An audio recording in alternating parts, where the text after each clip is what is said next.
Counting Crows by QuilQ. A Naruto and Harry Potter crossover. Chapter 1. One is for sorrow. Prologue. Who killed the girl who lived? Yep, that's her. Dead as dust, yet still causing havoc. And you might ask how she ended up in that situation. You wouldn't be alone.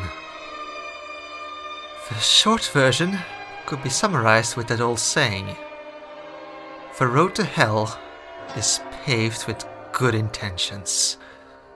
A cautionary tale about the pitfalls when protectiveness spirals out of control into brutal decisions that leaves you philosophizing whether it's admirable or chilling. The lengths some will go for love. On paper, it seems so heroic and right.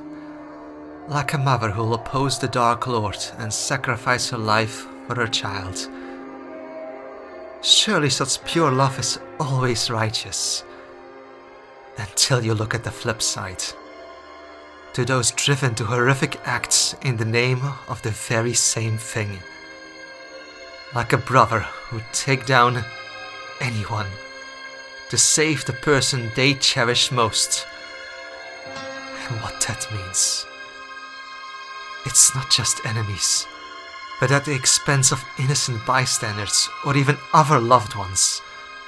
Because they loved them just a little bit less. Until one must ask whether everyone would be better off if they never cared at all. It was all love and hate, forgiveness and revenge, and the winding roads keeping them apart despite how they struggled to find their way back. Wait, isn't that clear enough? Maybe not. Perhaps a brief summary doesn't quite cover it. But the long version? Well, if you want the gory details, let's get into the long version then. It begins at the end. Holly Potter's death was the total sum of a myriad of mistakes merging into a worst-case scenario. A perfect storm where everything that could have gone wrong went wrong. For a tragedy that led to decades of conspiracy theories in the wizarding world, it wasn't actually that complicated. It's just that the incident was hushed up and even a dozen or so eyewitnesses were left flummoxed by the bizarre turn of events. Some of her grieving friends blamed Holly's death on some extenuating circumstances too, like how Dumbledore should have been open with her and explained better. Dolores Umbridge made the situation 50 times harder, and Sirius wasn't supposed to leave Grimmauld Place either. The Ministry of Magic had an embarrassingly poor alarm system, and the Daily Prophet would sell newspapers for weeks covering the communal outcry against the scandalous lax security that allowed school children to stroll onto classified ministry property, somehow making it sound like Holly Potter stumbled onto the Department of Mysteries after making a wrong turn on her way to herbology. Then, last but not least, Voldemort had been manipulating Holly over months and months into going there. So yes, maybe Holly fell for Voldemort's trap hook, line and sinker. Sue her, she'd been 15 years old, alright? If there was a silver lining in her accidental demise, that was how much it infuriated her arch-nemesis. Old snake-faced Tom always boasted about being the one to kill her, as he wanted everyone to see he didn't fear the baby who once thwarted him. Of course, he really shouldn't have outsourced the legwork of his schemes to an incompetent goon like Malfoy, because now Tom lost his final chance to prove he was better than a teenage witch. Once you look beyond the tragedy of it all, it was also slightly embarrassing how Holly's rescue mission ended with the rescuer needing rescuing from the one she tried to rescue. Holly and Sirius tried so bloody hard to save each other that they died trying. Sure, there were dangerous circumstances involved, like how she'd been lured through dreamy trickery into an awaiting trap in the Department of Mysteries. But Holly made grave blunders too. In the chaos that followed, her friends were injured while the Order of the Phoenix and the Death Eaters ended up in full battle. Then, when things started looking up, just as Holly had the slightest hope they'd make it out of this mistake, everything went horrifically wrong. Sirius and his insane cousin ended up dueling on the dais by the stone archway, curses flinging at whipping speeds, when Bellatrix's spell hit her godfather square in the chest. There was still laughter on Sirius's weathered face as he fell backwards through the stone archway, the veil enveloping his body. Bellatrix screamed in victory, but by then Holly was already in full sprint, scrambling down the descending benches of the death chamber until she hit the stone ground running. Lupin grasped after her, but she dodged around his arm. "Holly, no!" But Lupin should understand. Sirius had only just fallen. They could still reach him, and she, Holly, would pull him back. Running faster than she'd ever done before, she leapt the steps to the archway. The Order member shouts nothing but an ignorable juxtaposition to the beckoning whispers behind the archway. Holly heard him. He was there. She could feel it. Holly pushed back the veil, grasping into the fabric with curling fingers. Oh no. This was a mistake. She was already halfway over the threshold when Holly knew she'd made an irrevocable error in judgment. It was morbidly ironic how much could change in the blink of an eye. 1 minute, Sirius and Holly were there, alive, vital, fighting and at the heart of so much. And next, loss, despair, and ruination. In a split-second act of desperation, the future that could have been evaporated.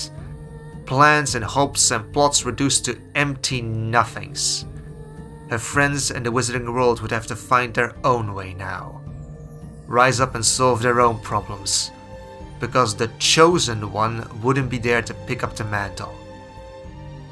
Sirius and Holly were gone without a trace. Their lives erased from the world as if they'd never existed. In the time span of a single step, in the fluttering of a piece of fabric flung aside, they were lost. And so it came to be that if anyone asked, "Who killed Holly Potter?" people from the Order of the Phoenix to Death Eaters alike would all conclude, herself. What is death? Stripped from her body, Holly's soul was freed, and she became an energy, akin to a borderless river, formless like the wind and unrestrained, a streaming energy that had once been Holly Potter, coursing beyond the barriers of time and space. The only thing to remain of her humanity was a connection, a magnified one. She was linked to it all, to the trodden soil under the feet of passing creatures, to the falling leaves of evergreen trees, and suspended in vibrating air as it turned to sound, able to stretch a single note into an eternity of music. She was the magic coursing through a wand when finding its perfect match in a young wizard eager to start Hogwarts. In death, Holly could easily comprehend everything she'd ever been or could have been. Though her friends mourned her and suffered, Holly didn't mind being dead. She could easily experience life secondhand through her connections. Like a watcher in a pensive, she could engulf herself in Ron's warmth, or bask in Hermione's dedication. She commiserated with Neville's nervousness, admired Ginny's burning will, and danced with Luna's curiosity, choosing to see the happier times instead of lingering on the bad. Nothing could be changed anyway. She could only observe, only watch. But oh, how much she could see. Just as Holly had shed the borders of shape, she also dismissed time. The past, present and future were as interchangeable in death as turning left or right had been in life. No point in time was beyond her reach. So Holly could go back and feel her parents' joy the first time their baby said "yes" as her first word, sampled the hope from Mr. and Mrs. Weasley as they waved farewell to their kids boarding the Hogwarts Express, and Remus's strength when he found himself after a full moon transformation.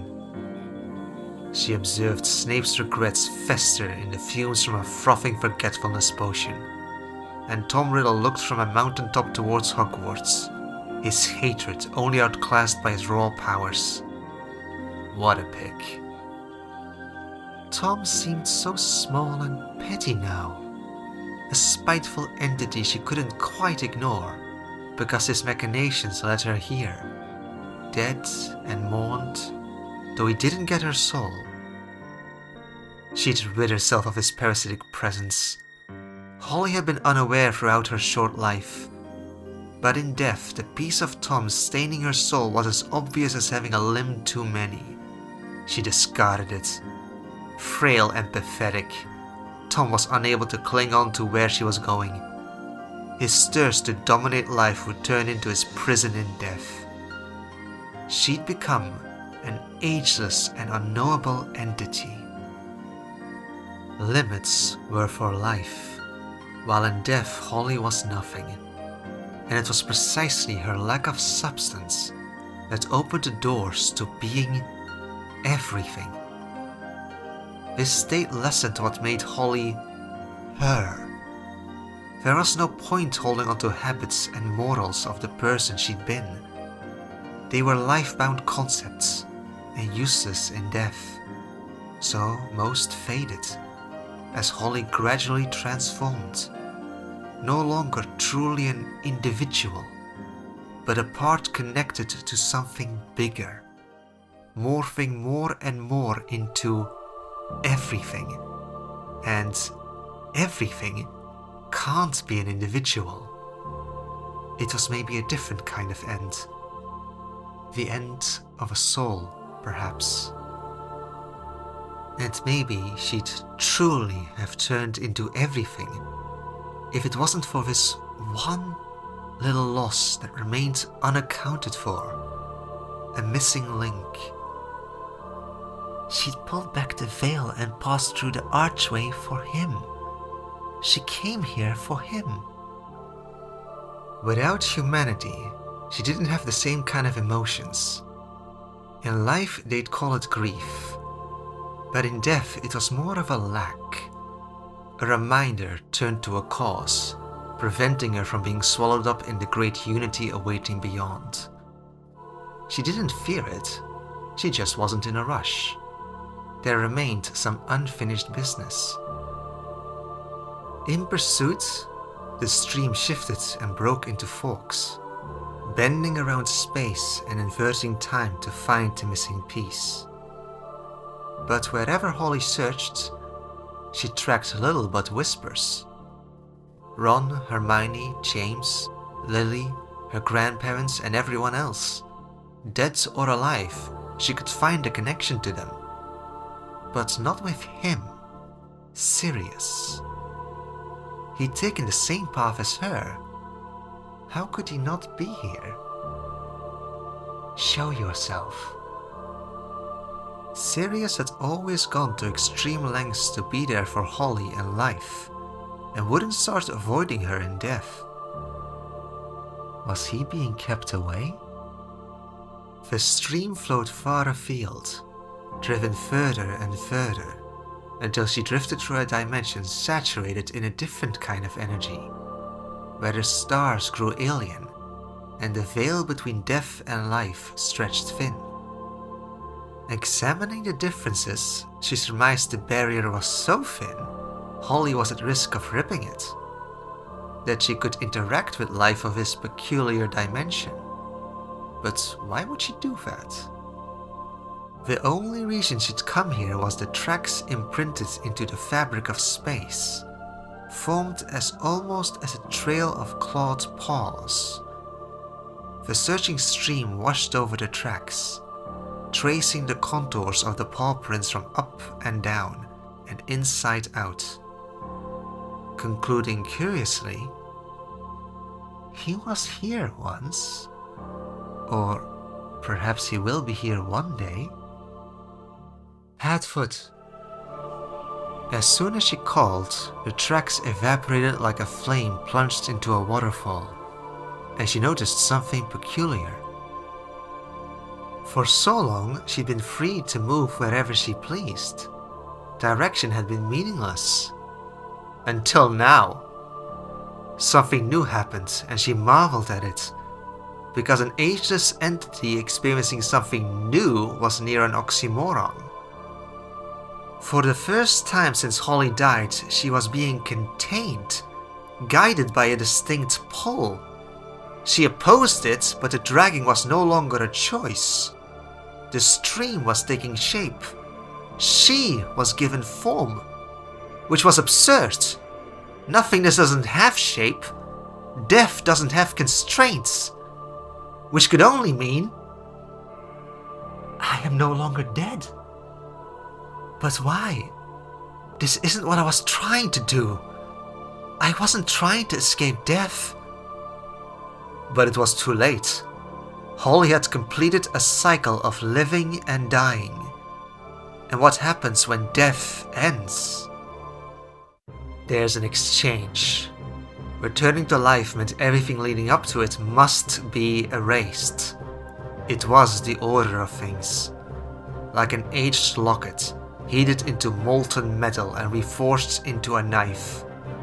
With different purpose, shape and name. Is the new knife still the old locket? How had she made this mistake twice? As Holly ran through the veil of death after Sirius, she'd followed him again, poking and prodding at the fabric between realities, only to accidentally fall through once more. Everything raptures, washing away Ron, Hermione, her parents and friends, the reasons she'd lived and died. No! I was Holly Potter! I am dead! I came here for Sirius! I don't want to be reborn! She clung onto the flaking pieces, but dread filled her, because new life could only be new when it was without history, like a completed series of books, read, finished, closed, and being put away on the bookshelf before starting a fresh series, with other characters, settings and struggles. But Holly didn't want to be exchanged, had no wish to be rewritten. I was Holly. And Holly fought the process. She fought and fought as she hadn't since she was alive. But what can a little spirit do? I was Holly. I was. Why did I come here again? She could hear a pulsing loop-doop, loop-doop, loop-doop, while her struggles grew feeble, forgetting what she'd been fighting for in the first place. Warmth seeped around her, snug, dark, and sheltering, until she could almost mistake it for a sense of touch. But it wasn't wanted. She was being stretched between two realities, like a string being pulled taut amidst a fierce tug of war. One end clung to death with all it could, despite being on the brink of snapping, while the other end was anchored to a weight, a body. It was already there. There's no use. It appears I'm already alive. You did it, sister! It's a girl! You have a daughter, Inori! A girl? The laboring mother panted, her brows creased in worry. She isn't crying. Why? Why isn't she crying, Mikoto? There was a flurry of activity, hands reaching, frantic poking and prodding. What's wrong with her? No! In a last-ditch effort, the soul lurched, reaching back towards death. Please, old friend. Even as these creatures fought to make the body function and trap her into life, But Death was deaf to her struggles. Death was indifferent. Death had never been her friend. The baby gasped for breath. No! Oh, thank goodness! The threat gave out. A final gust of regret flooded through Holly's soul as it tethered into the new flesh. And next, she was left a blank slate of a screaming newborn. Red, raw, wailing and wiggling, the babe was checked over. Baby, you scared us. Is she alright? All's well, the medic said and passed the newborn to her worried aunt. Uchiha Mikoto smiled down at the baby girl, drying off the blood and birth. It's alright, Inori. I think she's just being dramatic, like her mum. The infant cried, upset at these alien sensations, until she was handed to the woman who birthed her, Uchiha Inori. The frantic crying calmed into hiccups. Splayed across the woman's chest, the newborn soaked in the comfort of her mother's heartbeat, lulled by the familiar rhythm of loop-doop, loop-doop, loop-doop. Hi there. Exhausted and pained, Inori smiled brilliantly at her daughter, while a couple of family members were allowed into the room. Mom? Come meet your sister, Shisui. A young boy with big dark eyes stepped up to the bed, curiously examining the new addition to their family. She's really small. She'll grow, Inori murmurs. Her name is Haruhi. You'll be a good big brother and look after her, won't you? Shisui reached, stroking her soft head with a mindfulness he didn't usually afford much else. Yes, he said. I promise.